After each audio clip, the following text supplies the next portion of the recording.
Segala kenangan yang kulewati bersama Mas Andra terbayang di pelupuk mata membuatku tak mampu untuk tidak menitikkan air mata, apalagi ketika kata-kata cinta yang tadi pagi ia ucapkan kembali terngiang di telingaku.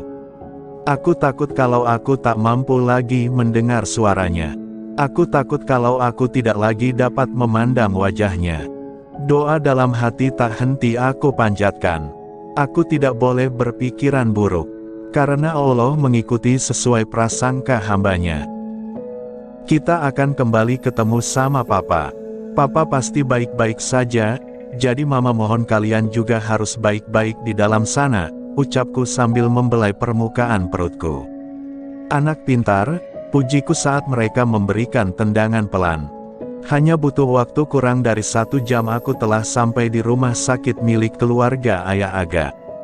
Setelah bertanya pada resepsionis, aku segera menuju ke ruangan di mana Mas Andra dirawat. Berulang kali aku menenangkan hati dan pikiranku, meyakinkan diri bahwa semuanya baik-baik saja. Mbak Naila baru datang. Aku disambut Suster Amelia yang memang sudah cukup dekat denganku. Ia menggenggam tanganku. Ayo saya antar ke ruangan Dokter Andra dirawat. Bagaimana keadaan Mas Andra? Alhamdulillah sudah melewati masa kritis. Bi, benarkah? Tetapi bukankah kecelakaannya parah?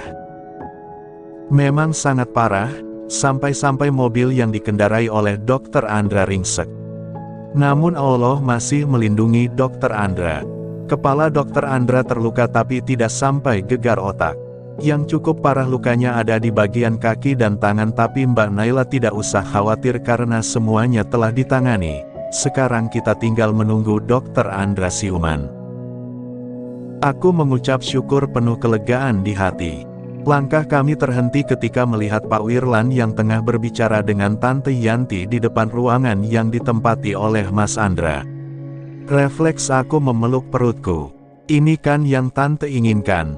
Tante ingin melihat kehidupan Andra dan Naila hancur.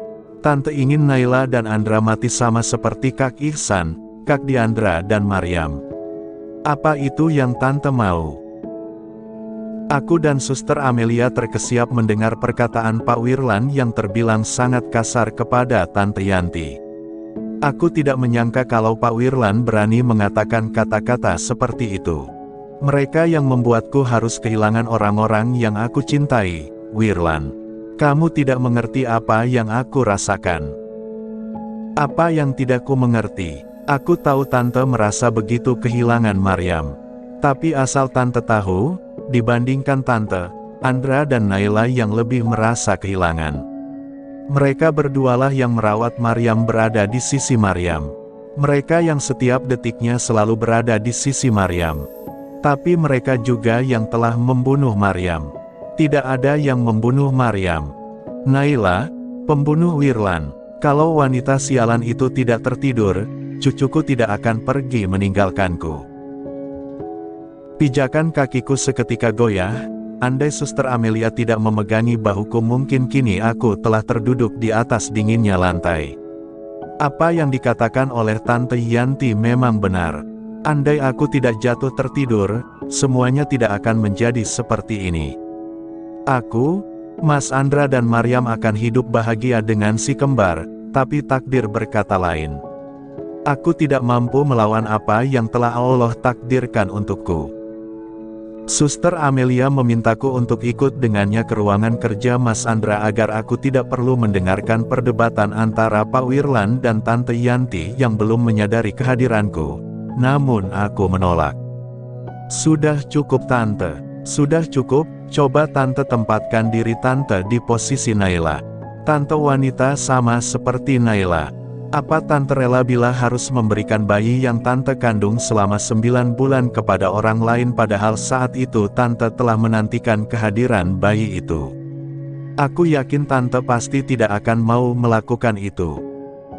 Naila dan Andra membutuhkan kehadiran mereka dan tentu mereka pun akan membutuhkan kehadiran kedua orang tua mereka di samping mereka.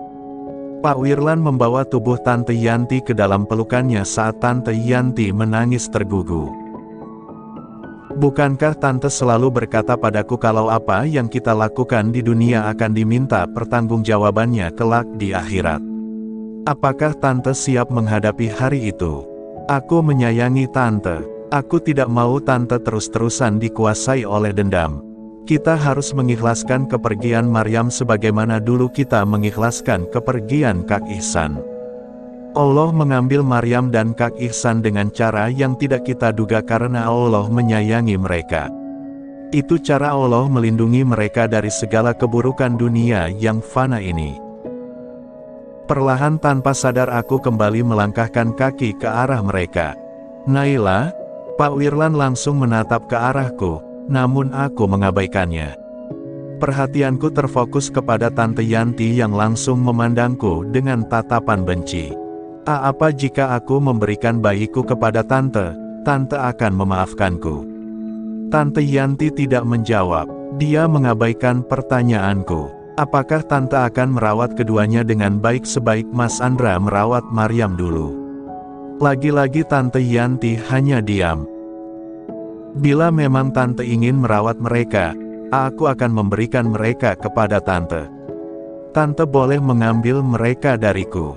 Mata Tante Yanti membulat, begitupun dengan Pak Wirlan. Kamu yakin, Naila? Pertanyaan itu diajukan oleh Pak Wirlan yang tampak tak mempercayai ucapanku barusan. Aku mengangguk keluh. Kugigit bibir bawah saat kedua buah hatiku menendang. Maafkan Mama. Tidak, aku tidak sudi merawat bayi dari orang yang telah membunuh cucuku. Perkataan Tante Yanti membuatku sangat terkejut. Maksud Tante, bukankah Tante? Belum sempat aku menyelesaikan ucapanku, Tante Yanti sudah berlalu dari hadapanku. Sebenarnya apa yang terjadi? Dia tidak menginginkan bayiku. Itu berarti kamu dan Andra bisa merawat bayi kalian hingga kelak mereka dewasa. Naila, ucap Pak Wirlan seakan dapat membaca apa yang terbesit di kepalaku. Maksudnya, Pak, tapi bukannya, dendam tidak akan pernah ada ujungnya.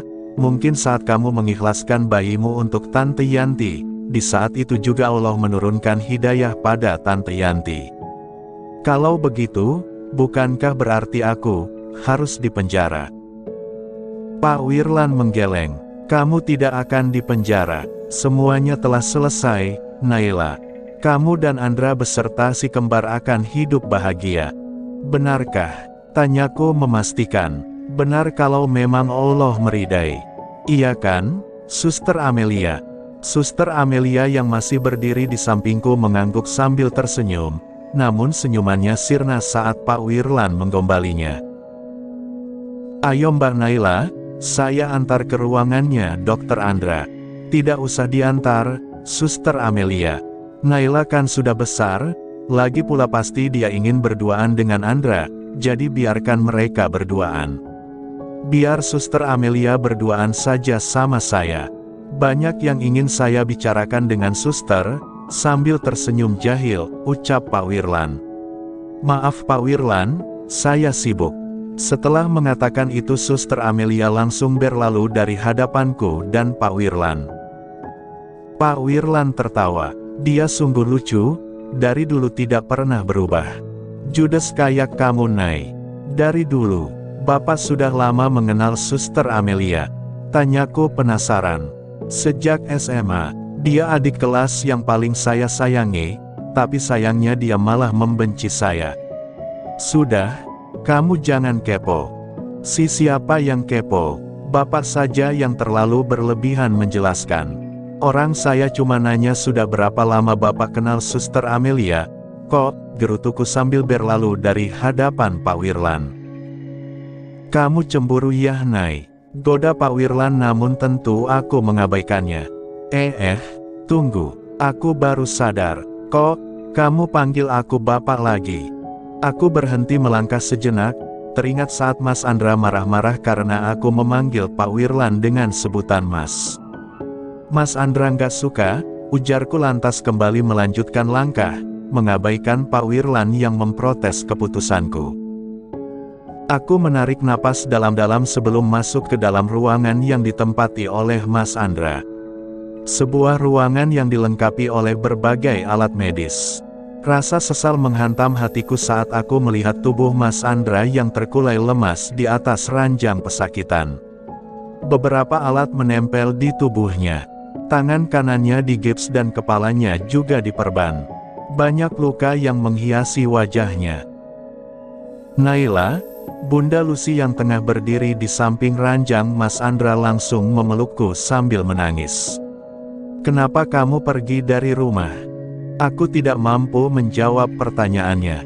Hanya tangislah yang lolos dari bibirku. "Lain kali jangan pernah memilih untuk kabur dari masalah, Naila. Itu hanya akan memperkeruh masalah," ucap ayah agak tegas. Aku mengangguk patuh. Aku berjanji, tidak akan pernah lagi meninggalkan rumah tanpa izin. Aku membelai lembut wajah Mas Andra yang dipenuhi oleh banyak luka lecet. Aku berharap dia akan segera membuka matanya. "Mas bangun, sudah jam 2 dini hari. Aku tidak mau salat malam sendiri," ucapku tepat di samping telinganya. Tidak ada respons. Matanya tertutup rapat.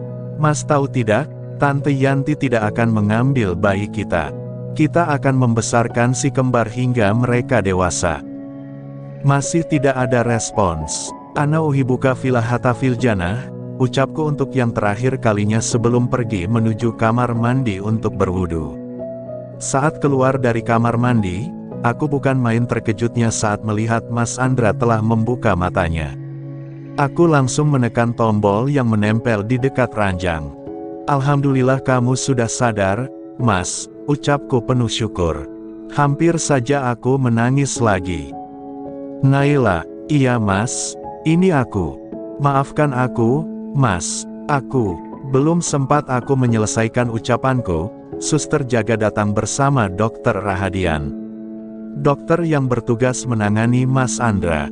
"Akhirnya si jagoan sadar juga," ucap Dokter Rahadian sambil tersenyum. Aku mundur beberapa langkah agar Dokter Rahadian bisa lebih leluasa memeriksa keadaan Mas Andra. "Bagaimana, Dok?" tanyaku saat Dokter Rahadian sudah memeriksa keadaan Mas Andra. "Baik, tidak ada yang perlu dikhawatirkan." "Alhamdulillah. Kapan aku boleh pulang?" tanya Mas Andra yang baru saja selesai diberi minum oleh perawat. "Pulang? Sepertinya butuh waktu 1 bulan baru kau boleh pulang, Dra."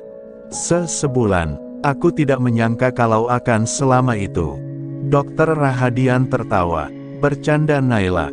Besok akan kembali dilakukan pemeriksaan secara keseluruhan. Bila semuanya baik maka dalam waktu 1 minggu Andra sudah boleh pulang," jelas Dokter Rahadian. "Ya sudah kalau begitu selamat kembali beristirahat." "Mas mau memakan sesuatu?" tanyaku pada Mas Andra saat Dokter Rahadian dan suster telah pergi meninggalkan ruangan yang ditempati oleh Mas Andra. "Tidak." Setelah mengatakan itu Mas Andra langsung kembali memejamkan matanya. Sepertinya Mas Andra marah padaku. "Mas, aku minta maaf." Mas Andra tidak menanggapi ucapanku. Aku janji aku tidak akan mengulanginya lagi Mas. Aku mohon maafkan aku," ucapku sungguh-sungguh sambil menggenggam tangannya. Namun Mas Andra masih diam, enggan menanggapi permintaan maafku. Seketika hatiku dilanda rasa sakit. Aku melepas tangan Mas Andra dari genggamanku, lantas beranjak dari kursi yang dari tadi kududuki. "Aku mau salat malam dulu," ucapku pada akhirnya. Aku pergi ke kamar mandi untuk kembali mengambil air wudhu. Di dalam aku sana, mengusap air mata yang sempat kembali jatuh. Aku takut kalau Mas Andra tidak mau memaafkanku. Setelah salat malam, aku memilih kembali duduk di samping tempat tidur Mas Andra. Lagi, aku membawa tangan Mas Andra ke dalam genggamanku. "Maafkan aku Mas," ku kecup tangannya. Aku takut. Aku takut mereka akan memisahkan aku dengan bayi-bayiku. Aku membutuhkan mereka dan mereka pun pasti membutuhkanku." Perlahan air mata kembali membasahi pipi. Aku benar-benar mudah menangis. Aku ingin membesarkan mereka dengan kedua tanganku sendiri. Ucapanku terhenti saat Mas Andra membuka matanya. Apakah kamu sudah tahu hal itu? Mas Andra memandangku dengan tatapan dingin. Tahu apa? Tanyaku kebingungan. Tentang perjanjian yang telah aku buat dengan Tante Yanti. Aku mengangguk. Kalau bukan karena hal itu, untuk apa aku kabur? Tapi sungguh Mas, aku menyesal. Maafkan aku, Naila. Mas Andra membalas genggaman tanganku. Tadi dingin, sekarang hangat. Aku merasa seperti dejavu. Maaf untuk apa, Mas?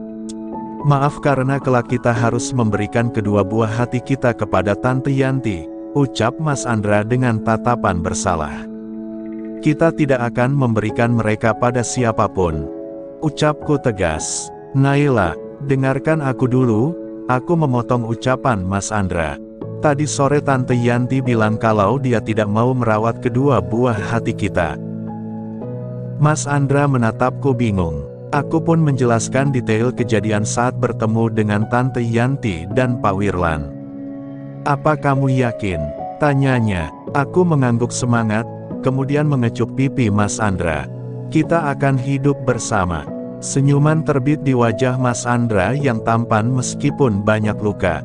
Apa Mas memaafkanku? Tanyaku padanya. Maaf untuk apa? Jangan pura-pura tidak tahu, gerutuku. Dia mencium tanganku. Aku akan selalu memaafkanmu. Namun aku mohon padamu jangan pernah diulangi lagi. Aku mengangguk patuh. Dalam hati berjanji kalau aku tidak akan pernah meninggalkan Mas Andra apapun yang terjadi. Oh iya, Mas tidak salat malam. Sudah. Kapan? Barusan. Saat kamu salat aku pun sholat. Kok aku nggak lihat? Ya iyalah kamu nggak lihat. Kamu kan lagi salat. Ya sudah sekarang Mas tidur lagi. Mas harus banyak istirahat biar bisa cepat pulang. Mas Andra tersenyum. Berbaringlah di sampingku, ucapnya sambil menggeser posisi tubuhnya agar ada space yang cukup untuk aku berbaring di sampingnya.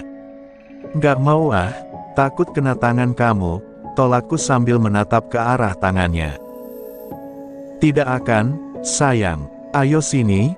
Selain aku, kamu juga butuh istirahat. Baiklah, tapi kalau nanti tangan kamu kena aku, jangan marah, ucapku sambil membaringkan tubuh tepat di sampingnya. Memangnya aku pernah marah sama kamu? Aku memutar bola mataku jengah, sering juga. Dia terkekeh geli, tangannya yang tidak terluka membelai permukaan perutku. Aku sungguh merasa takut saat Mbok Darmi memberitahuku kalau kamu pergi dari rumah. Fokusku hilang, yang ada di kepalaku hanya ada kamu dan kamu. Sampai-sampai aku tidak merasa kalau ada truk besar di depanku. Benar-benar bodoh. Iya kamu memang bodoh. Mas Andra kembali terkekeh geli, tapi kamu cinta, kan? Terpaksa, jawabku asal. Terpaksa karena sudah terlanjur cinta mati. Ujarnya niat sekali ingin menggodaku. Iya, aku udah terlanjur cinta mati, puas. Mas Andra mengangguk puas. Terima kasih sudah mencintaiku dan aku berharap kamu akan terus mencintaiku, istriku. Dengan lembut Mas Andra mengecup keningku. Aku akan terus mencintaimu, Mas. Atas izin Allah.